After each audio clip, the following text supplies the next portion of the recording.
The news. A Friday it was when a father took his son aside and told him, "For a lifetime I have studied and struggled with a certain matter, which I want to mention. I have come to the conclusion that thought, amongst all the drugs known to man, is the most addictive and comfortable. I remain uncertain as to why the brain is arranged to produce this phenomena, but there is no doubt that it does so, and no question as to men's passive acquiescence thereto. But I tell you this, though it is a drug-induced habit that is collectively acceptable, even commonly praised, it is one that forever acts as a blinder to a man's direct sight of the plain, blunt reality of life, which of itself would disclose the very information for which the few like me live." He paused and looked away for a bit, then spoke again. "Let me put it to you this way. If you want to leap from the top of the building and fly, you can't be distracted by the noises of its mechanical infrastructure. All in all, if you do not live at the outer boundaries of where you live, what you do is not fully living." One man, one experienced man I might add, began to think of his everyday state of awareness as being drunk while sober. Note, knowing is not thinking, and thinking is not knowing. Once awakened will not keep you from ever going back underwater, but it will keep you from drowning. Note, knowing is permanent, thinking is not. A lad asked his dad, "What can you say after you've said, 'I'm sorry'?" And the elder corrected him, "Nay, the question is, what can you sorry before you ever say?" And after some moments of silently chewing on this reply, the lad finally said, "Whatever happened to your taking a fresh fraternity test?"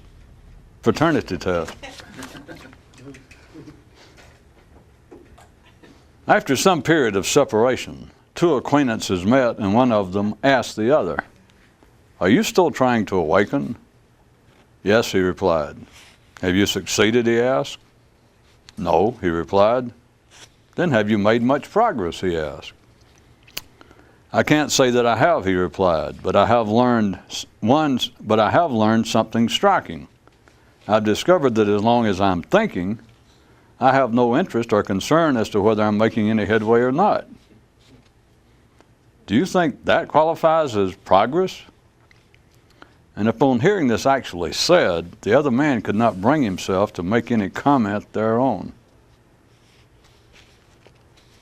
Soap operas and sad songs are not the only locales of heartbreak.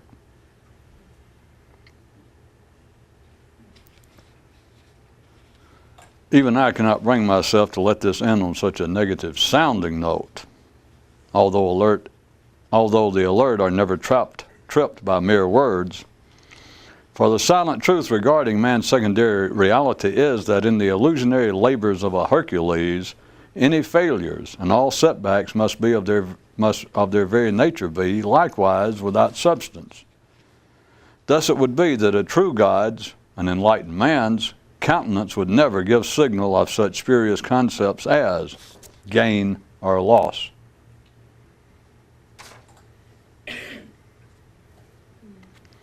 The man with the chisel asked the customer, "What do you want it to say on your tombstone?" And he replied, "Just the words that..." He thought no more. Note, death does not charge by age, nor stupidity by the pound. A permanent increase in consciousness does not come by extraordinary experiences or fantastic methods. Many have used the quite mundane watch your step approach. Recently, one man asked himself, just what place and purpose has passions in my otherwise meaningless daydreams and mechanical thought flow? What's the point to painting illusionary tigers fierce?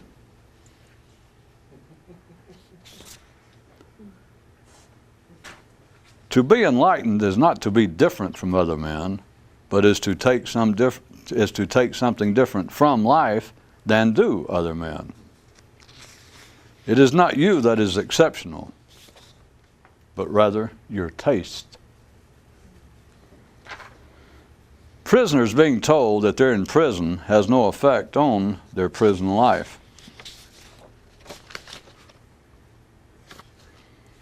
The further you stray from the vital, primary reality, the more difficult it seems to be alive. Awakening is not unlike living in Manhattan and wanting to go to Times Square and having to go through a tunnel to Queens and back to get there. Note, no matter how it seems otherwise, thinking is the foe of knowing. Headline, another simplified kick in the shins. If there is two of you in you, then consider this. One of them is a single entity, while the other one is 1,000 different yous. And if this be so, then there is not two of you, and of course the truth is, there's not two of you to begin with. So, no problem. If you can hear what I just said with but one set of ears. One man's views on addiction is, if you can't stop them, then overdo them and be done with it. If sincerity is the key, then remember this. There is nothing as insincere as thought. As the realtor showed the customer about, he noted, around these parts, you have a real nice choice. You can live in a foggy daze and not know it, or live there part-time and be aware of it. And the potential buyer asked, what's the experiential difference? Well, in one instance, you're miserable as hell, and in the other, no big deal. But don't ask me which one is which, because you wouldn't believe the answer. Historical note. The reason so-called mysticism seems so mysterious is that it doesn't make any damn sense. That's why. End subject.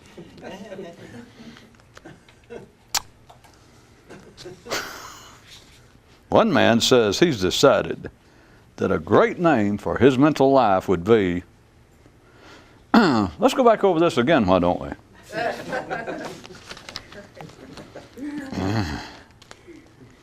Within several generations after Adam's departure from the garden, one of his descendants was describing those then attempting to awaken as men with too much time on their hands. No ruler inherits a peaceful kingdom, but a wise one can establish one.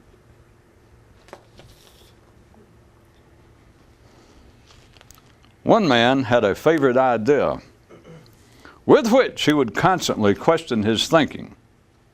Quote, and what is to be gained by this? And one man had a motto.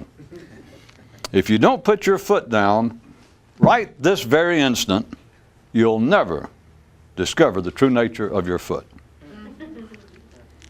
He says that the key words therein are right this very instant.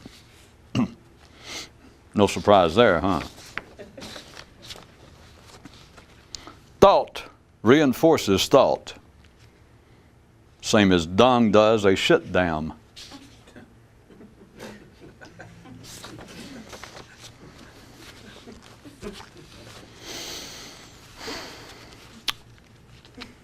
The speaker so addressed the crowd. To see the meaningless of a thing is to no longer be concerned with it. And they damn near did him in with their assaults of catcalls and jeers.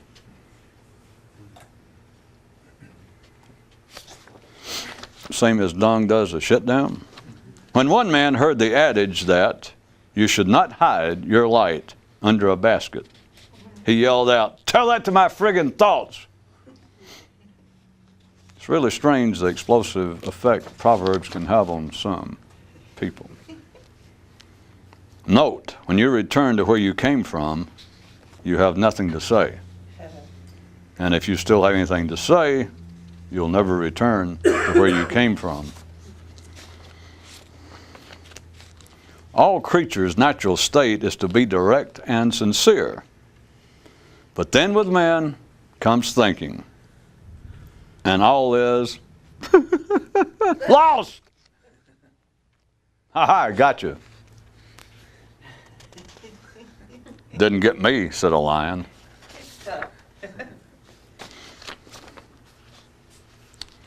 Headline, another simplified poke in the eye. A man with any interest in time will never awaken. One man would often challenge his own thoughts thusly. Don't tell me that you know what you're doing. Hell, even I don't know what I'm doing. So look where that puts you.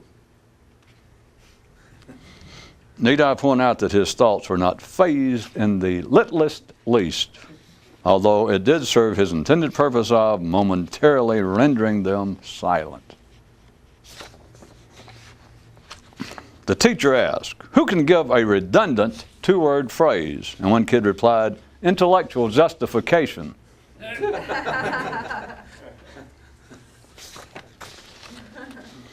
Headline, more simplified stuff about literary stuff. Everyone comes in two editions, a condensed version and a collector's edition. And yet, in spite of this, most men remain illiterate about themselves. Oh, that man we mentioned earlier has now revised his particular take on man's routine state of consciousness. He now refers to it as being half drunk and half sober. Note, the universal is singular, the local many. Same as between knowing and thinking. One man could never rid his house of roaches due to the selectivity of his extermination efforts. No matter how many clouds in the sky, only one sun. More simplified, hot oil in the ear. An enlightened man never cares about things in his mind. That's not where caring about things belongs. The nearest that a thought could come to being of any significance would be if it had no relationship to any other thought. Legend tells of a man who once used as a method to stay alert and awake of always believing at each and every moment that he was about to die. The free, when they speak, do not speak, and when they think, they do not think. Yet another verbal view of it. Experiences of enlightenment show you the way. It is then up to you to travel it. Headline, the way to lose the war. Think of the enemy. In the dressing room alone, one man tried to put this on. If thinking can never be about now, then can now ever be about thinking? Although it did feel a bit tight in the crotch, he figured it could always be let out. A life not based on thought is a life lived in the light. If fault finding and the discovery of error had any positive potential, then every man's thoughts would, with no outside assistance, enlighten themselves. Hey, what's the problem here? Oh, no problem, officer. We're just a bunch of humans thinking. Okay, but watch it. We don't want any additional troubles. Jeez, officer. How could things be any worse? Well, you people better move along. I ain't got the time to be studying on stuff like that. Now, get along with you. Moo, officer. Thanks, and moo.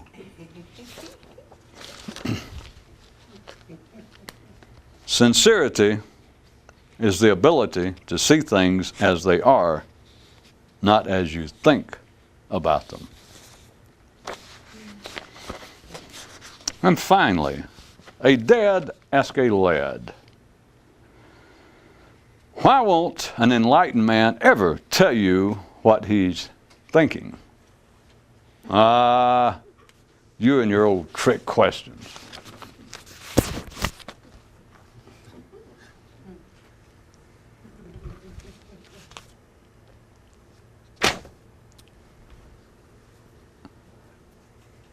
One of tonight's items, and something from a few nights ago that I never got around to, are, believe it or not, extant in two completely different universes and have no connection whatsoever. One says, no ruler inherits a peaceful kingdom, but a wise one can establish one.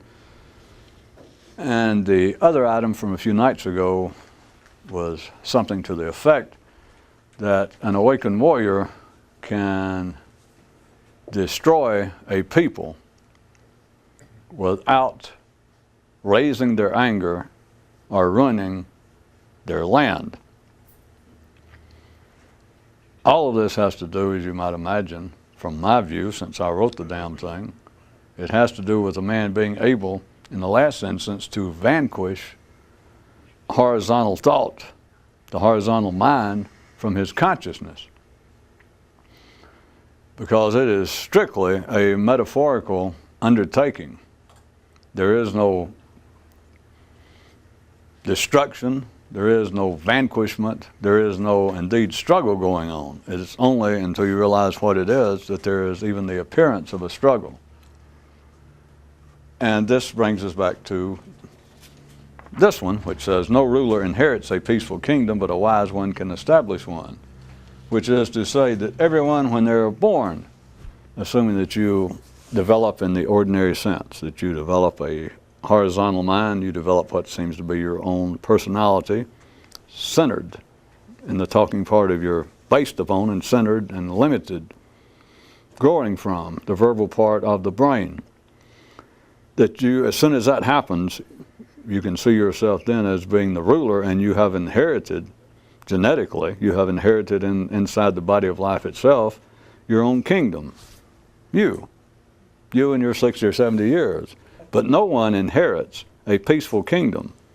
If you have a horizontal mind, if you have thought working, you have an unruly, a restless people. There is no such thing as a naturally peaceful, much less a naturally awakened or enlightened or wise or sagacious, any term you like. There is no such thing as that naturally. People attempt to, at times for their obvious own purposes, to tort that into being, into twisting it into, instead of wise or enlightened or insightful, into educated, contemporaneously hip. And they will say that some people seem to be, or they would argue with me and say that idea and say that there are people who are naturally hip, which there's no doubt about that. They're naturally smartasses. That's part of the texture of the human quilt, the human weave. There are always those, but that has nothing to do with insight. It is simply a critic whose tongue is perhaps quicker, at least more facile than those about him. in some small group. And a good smartass will, of course, keep narrowing down his group until he is he with sharpest and most facile tongue. He may end up just him and 2 or 3 other people. But he can always try to go into showbiz and be a comedian. There is no such thing as a peaceful kingdom, naturally. It's of no consequence, but it appears from any ordinary view to be a relative matter, that some people appear to be more peaceful internally than others, and as might be surprising to some if they were following what I'm describing, the less sophisticated in the ordinary sense, the less you are of horizontal mind, the more likely it is that you are an overseer of a relatively peaceful kingdom, which is a long way of saying that it is the less developed in the ordinary sense. It would be those of closer to subsistence, existence, the uneducated, the unhip, the lower socioeconomic class, as sociologists would refer to them. They, just generally speaking, in a relative sense, oversee a more peaceful kingdom. It doesn't do them any good in the sense we're talking about, because then they have their problems dealing with, because nowadays they will be in the midst, they will be surrounded by, or at least they will be adjacent to kingdoms of a much greater sophistication and development, and they have their troubles externally instead of internally. That is, of dealing with those who are living more by the horizontal mind, by the more civilized, which is plays itself out in the prison population, is they have more external friction. The more sophisticated the ordinary person is, which is to say the more that they are oriented by the horizontal flow, by their daydreams or what goes on in what they call their mind, the more their problems are not external. It's not them getting along with society, because they are the poster child, they are the living example of civilization and society at any given time and place. Their problem to them is internal friction. Because the more you think, the more dissatisfied you are. The more you take thought seriously, the more dissatisfied. The less peaceful be your kingdom. No ruler inherits a peaceful kingdom, but a wise one can establish it. It is only through effort, such as we talk about, the effort to so-called for liberation, for the perfect union, for enlightenment, for awakening. It is only through that that a person can establish within themselves a peaceful kingdom. And anyone who has any hope of undertaking this, as I've pointed out, it's too late to be of any consequence, but they already have to be of such a wiring that continual friction with the external world past a certain point cannot be. That is, in other words, you can pass for being an ordinary looking fish in the ocean. You can get by more or less with the rest of the cows and the sheep. In a sense, though, to go back to the other example, the other news item, even though it is an illusion to say that there is a conflict or a battle, it appears to be until you win it. And so, and up and somewhere this side of the actual victory, of seeing what's going on, then there does appear to be a struggle, and on that basis, you do have to destroy a people. That is an awakened warrior. That is someone who has some notion of what they're doing. Is you have to destroy a people. You can destroy a people. But what we're talking about is that you can destroy not just your thought, that's an easy way of putting it, but to destroy your reliance upon thought, to destroy your interest in thought, to destroy the illusionary effect that thought has on your life. If you're living an illusionary life, of course, thought has an effect, which is what we've been talking about for the last few nights. If you are living primarily by the horizontal mind, then your sense of reality is the secondary reality. It is the civilized world. It is the world that you cannot touch. It is the hip and sophisticated world. And the more you live there, then of course the more important thought is. The less you live there, is what I was saying earlier, people of less just mechanical hipness and sophistication, then they have less interest.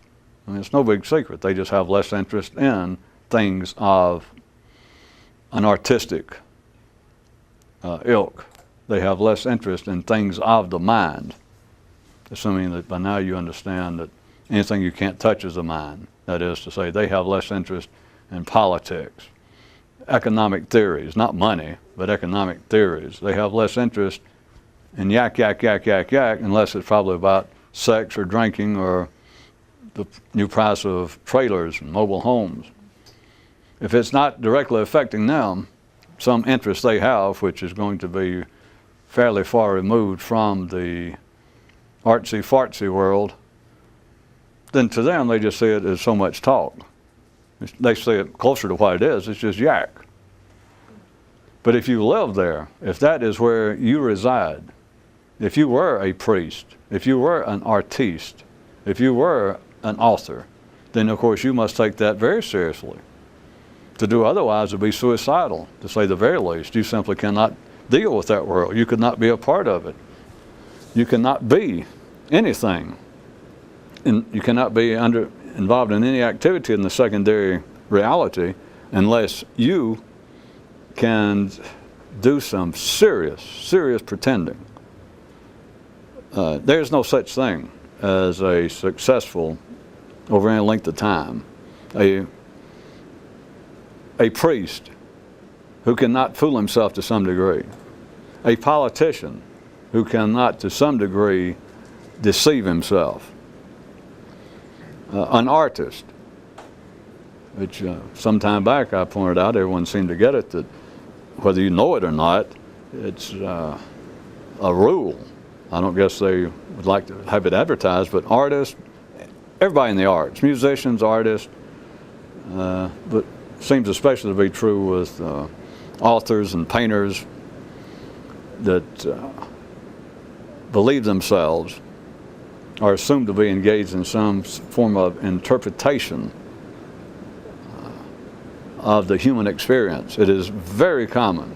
It's just a rule of them to keep absolute track of their criticisms, the criticisms about them, the reviews of their books, for instance, the reviews of an art critic for a show of a painter, so that they can read it, and the critic says, well, it's obvious this painter, I'm just making it up of course, it says it's obvious this painter has felt the increasing, gripping, confining control of the way the government has exercised its effect upon the arts, having to do with the expanding morality within the heart, within the very bosom of an economic system such as ours that tends to expand while at the same time clouding over what had been heretofore the social mores of a reasonable people. Don't worry, that didn't make any sense. But the artist will read that, and the way I put it before was sort of a joke to point out to you what's going on. It's like he will read it, he doesn't put it this way, but it's like, oh, so that's what I was doing. But it does work out that way, because then he will discuss, assuming that his career has any legs at all, 2 or 3 days later, he will pick out some part of that. That will become, according, you know how it goes, it's just accidental. If he becomes famous for a while, if that review becomes famous, in fact, he and that first reviewer might become, in many of the art world's minds, sort of in lockstep. They're sort of a team that this particular art critic of the New York Times was the first to recognize the great talent of artist so-and-so. And so it just becomes common knowledge that certain terms, certain phrases out of that original review of his work that seemed to send his career off the launch pad, that everyone repeats it. You think of this particular artist and you think of some phrase from that review. The phrase meant nothing. I mean, that whole thing I just made up meant nothing. But none of it means anything. And it has to be taken seriously, though. The artist has to take it serious. Most painters, most people who write, most everybody. I don't know why I'm saying most. Well, yeah, I do. It's because if I tell the truth, if I try to describe it even closer, and I'm about as close as you can get, if anybody knows what I'm about to say, you don't? All right. I said most. I'm not being absolutely as truthful as I see things. But all I got to do is change one word. Change most to all. That's all. And I'll keep talking. But if I all the time said all, trust me, unless you are in a very perceptive and alert state, it would get off-putting, annoying, and you wouldn't know why. The mind is much easier. The mind can deal with even very astringent, viscid, complex, threatening subjects as long as it has a trap door, as long as it has some way out, which is what all denies, but what most allows. I said, well, most artists. You don't even stop and think about it, but you let that go. Most artists. You might be an artist. And I say, most painters. You might be a painter. But I said most. And obviously most is, I'm getting somewhere that's going to refer to the majority, obviously from the word, the ordinary, the run-of-the-mill painter, which is obviously not you, so I'm not talking about you right off the bat. Most humans. Oh, okay, well, as long as you're not talking about me. As long as you're talking about the bourgeois, the hoi polloi, or not the hoi polloi, but the bourgeois. As long as you're talking about those in steerage, and not me, up here, in first class. Most, all, most painters. Well, now I did all that, I might as well go ahead. All artists, all painters, and if you're good, all people, but all painters. No, it still doesn't sound right. I mean, it sounds right to me, but it doesn't sound right to say that out loud. I mean, just some things I'm not going to tell you why. I'm not going to say that there's a unpublished handbook that life hands out to people to get involved with such as this, like me, that has certain unwritten rules. I'm not going to tell you that. But I'm not going to say all. I explained it to you. You can fill it in yourself according to how good you get. Of course, you get good enough is where every time that everybody else is saying most and you hear all, when everybody else is talking about local affairs and you understand there are no such thing as local affairs, it's all universal. When you hear other people giving personal anecdotes and you realize there are no such things, then you're awake anyway. So you can do it yourself. Back to the way that it probably should be done publicly. Most painters, and we're not talking about those doing portraiture, but painters, those artistes, expressing themselves in some way, abstract. Artistes, painters, do not know. They have no message in mind. For all of you, since most of the world is non-painters, and many painters don't even know this because they don't know what they're doing and they have to read the reviews and then they accept it. But true artists, people who paint, throw the paint and do that, are people who write music, not trying to write a hit, but in the real sense of an artiste in some way. But painting seems to be the easiest, that people just seem to have thrown paint on a canvas and just and other people go, well, I like that, and people pay for it. And if you're not an artist, you look at it and you think, what does it mean? The artist, the painter, is being presumptuous even to say he doesn't know what it means. He had no intention of it meaning anything when he did it. He did it and got through it, and well, if he said anything, his feeling was, God, I like that, which is all you can say about painting. Anything beyond that is bullshit on top of bullshit. To say it has a message. The message is, do you like it? Yeah, okay, take it.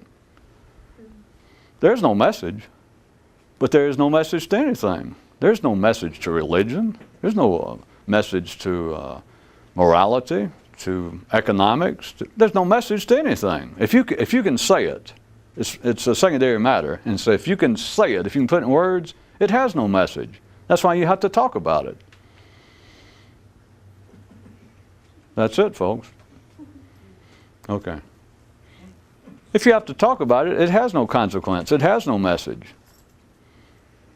How come you people don't listen to all these animals, lions and tigers, that I let them throw in comments in the news? There was one tonight, if I can quote it, that said, the that all creatures' natural condition is to be direct, sincere, and I didn't put it this way, but awake. But with man, along comes thinking, and then all is lost.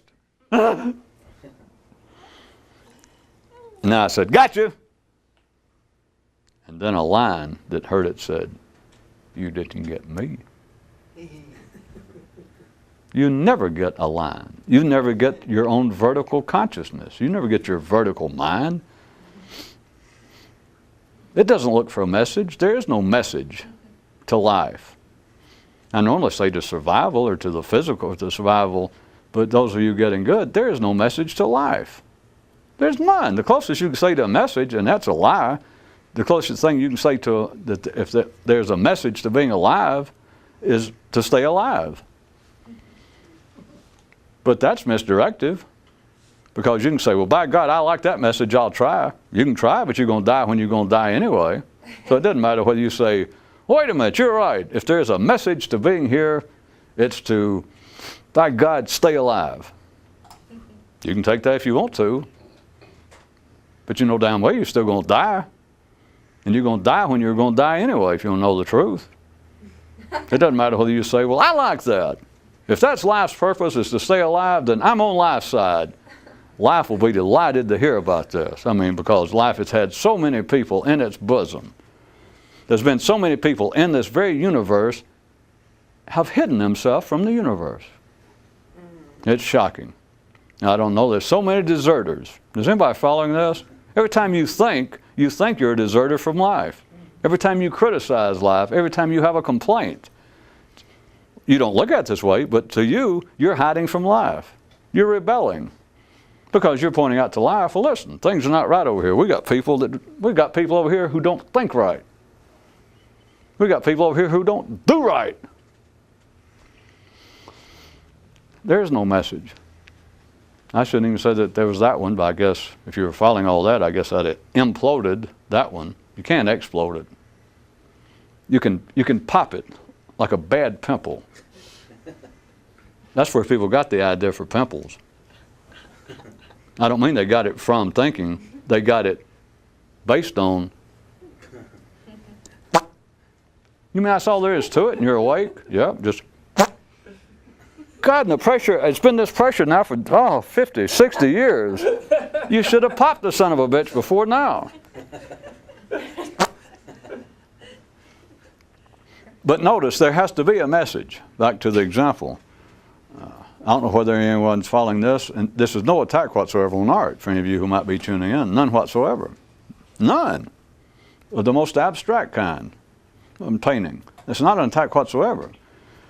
But notice that the mind then has to come behind everything such as that. And the more it seems to be abstract, the more it appears to be necessary that there be a verbal support of it. And the verbal support being primarily the justification, the explanation of what the message is. That someone comes along. Life knows what it's doing. A painter comes along, as I said, and he paints truly an abstract piece of work. And they hang it up, and just whatever life is, just, you could say hit or miss. There seems to be no particular singling out.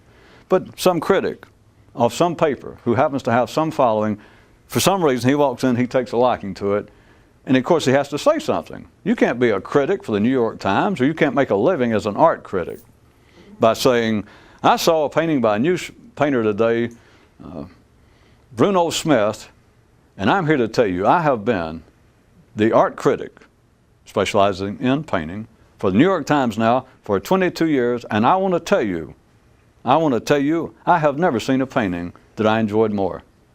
Signed, whatever his name is. That man's got no career. You know that can't be done. He can't say, well, I liked it. You can't go review a new symphony. You can't go and say, I liked it. And then sign it your official big-time critic name. So he's got to write, that's Sunday edition's coming up.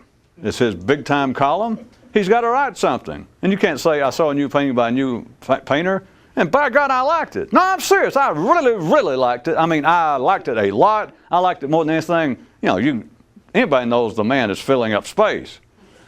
If it's going to be a 2-column review this week, it's got to say something. And so he describes what he perceives to be the message. Or usually they don't say what he perceives. He just says, well, obviously here is what the artist intended. And they start all this shit about form and color and the juxtaposition, the inversion, and how he have taken the pressures of modern society and how thoughts are now clamping down on a man's heretofore feral emotions within the midst of the big city, and the way he has sliced all of these dark colors across the more earthen tone shows how man is now environmentally beginning to scorch his own earth, not just externally, but inside his soul is beginning to burn. And you read and you think, God damn, you go look at it, and it's a bunch of, a guy took a bucket of paint and threw it on a thing, let it run. He had to do it maybe 100 times if he's got any, whatever talent is, design, taste, until he got one that he liked. And so that's one he brings and hangs up. And this guy goes through all this, and you read it, and you go, look. Again, it's according to, if you're an uptown, serious Manhattan arty person, or Parisian person, wherever it is, you read this review, you go to see that show. The first chance you get. Maybe they have now, once the review gets out, probably next weekend, the gallery will have a bigger show. They'll advertise, send out some nice invitations, have a cocktail hour, and people will be around, and they will all be repeating that review.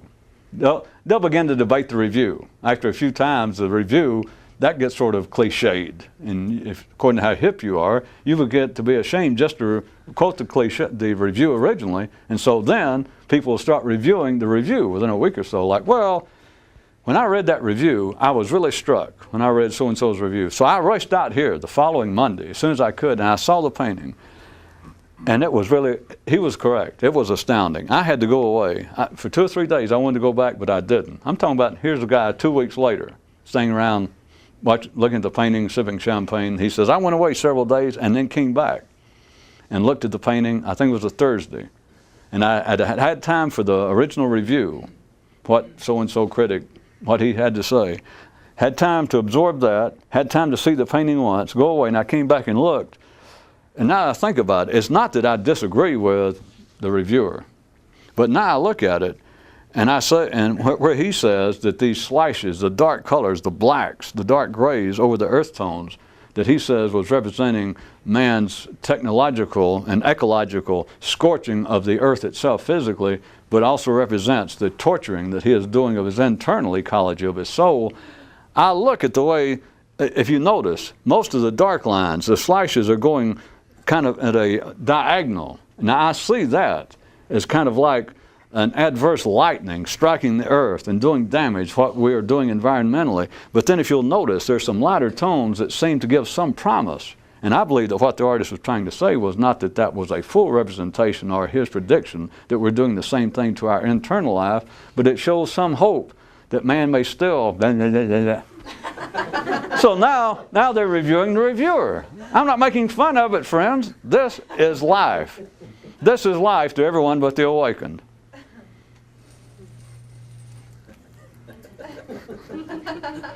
And of course, it's not just yak, yak, yak. It's up here, because this is just a hand puppet. That's your tongue. It's up here.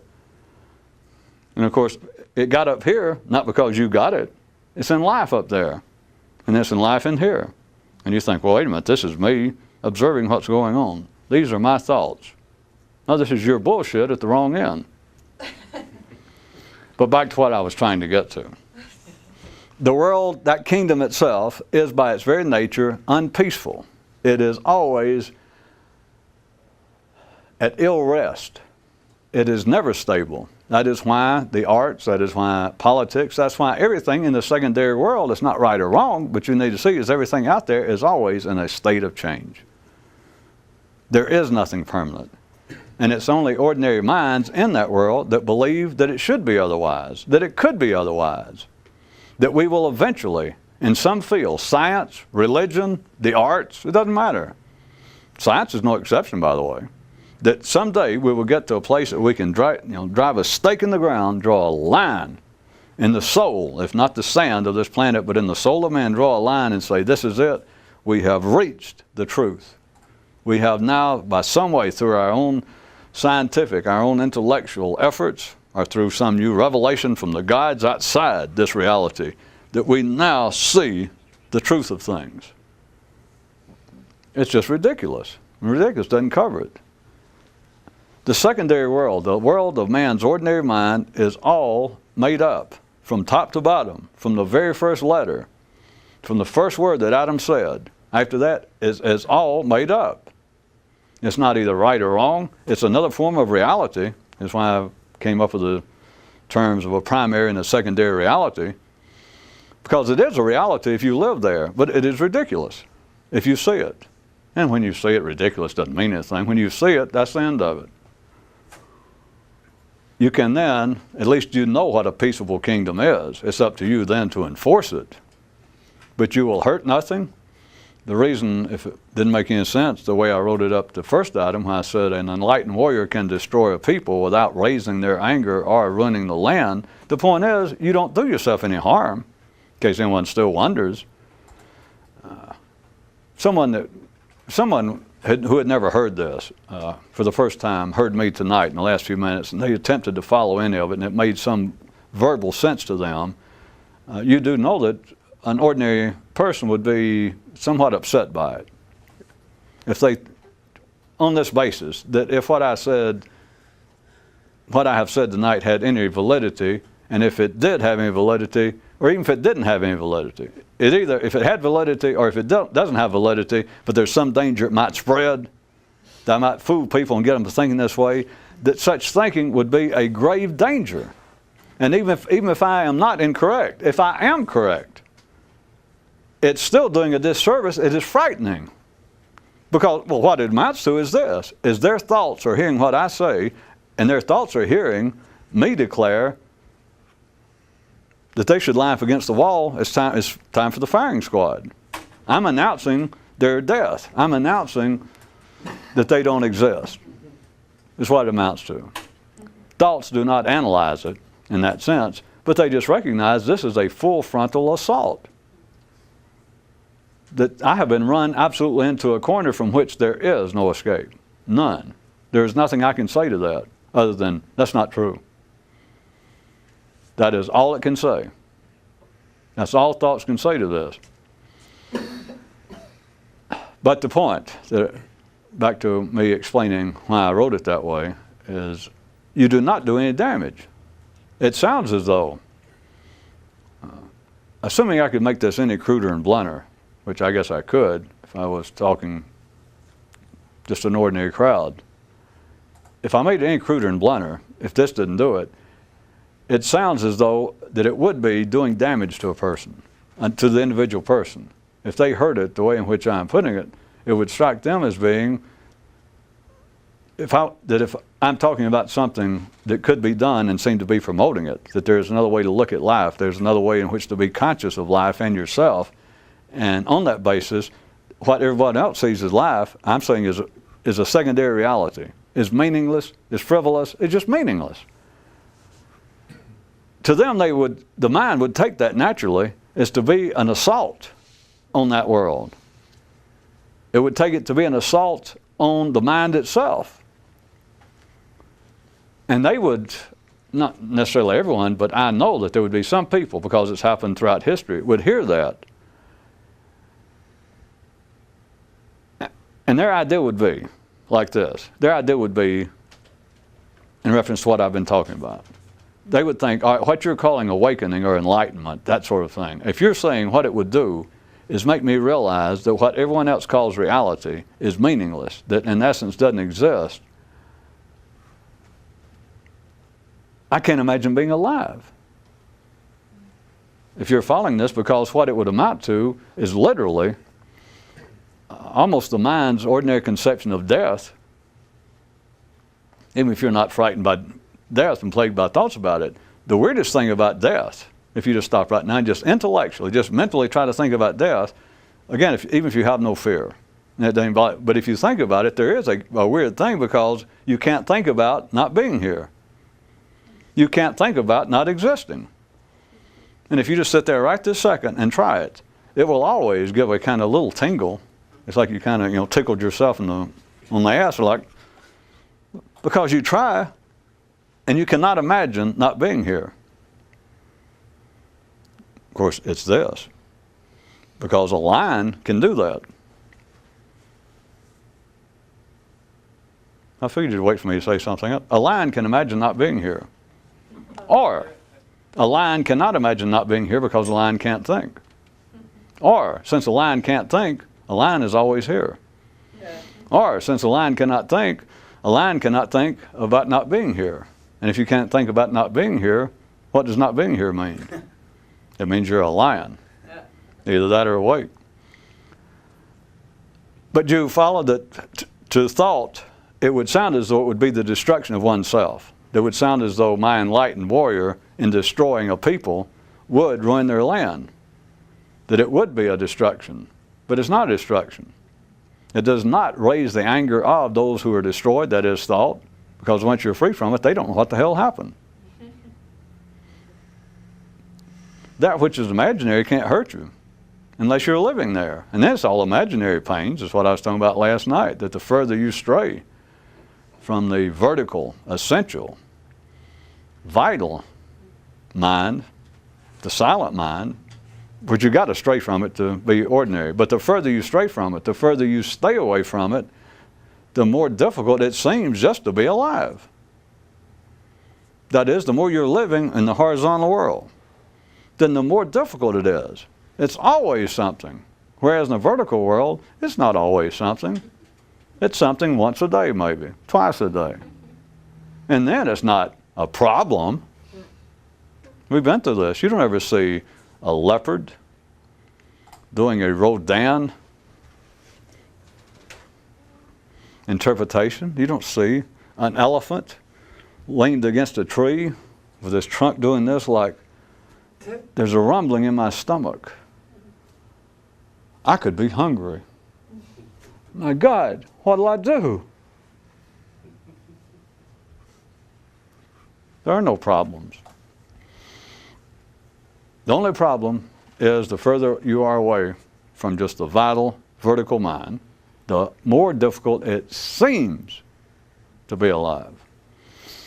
And if you talk to the people who have the problems, the kingdom, and if you said, I'm going to destroy you, which is what I was trying to convey when I said if there was an ordinary person or people listening to this, even if they were following it, their mind, their thoughts tell them that what he's talking about, he's making it sound like he's talking to somebody like, here's something you could do, like it's a good thing if you want to do it. But the person sitting there, an ordinary sane person, their thoughts would hear it like, what do you mean a good thing to do? If that could be done, if I'm following what you're saying, if it could be done, it's the death of me. It would be the same thing as death. And when I said that you can sit there, and the weird thing about death, when you think about it, is you can't imagine not being here. That's all it is. That's the same thing. Just because you can't imagine being here, that doesn't mean shit. What the hell does that prove? Of course, the ordinary people, many of them, I've heard them go from there to say, well, that proves there's an afterlife. That proves there's a God. That proves that there is some life after this, because of the fact that we can't conceive of not being alive. We can't conceive of not existing, so that proves it. Got me there. Oh boy, that sure proves it.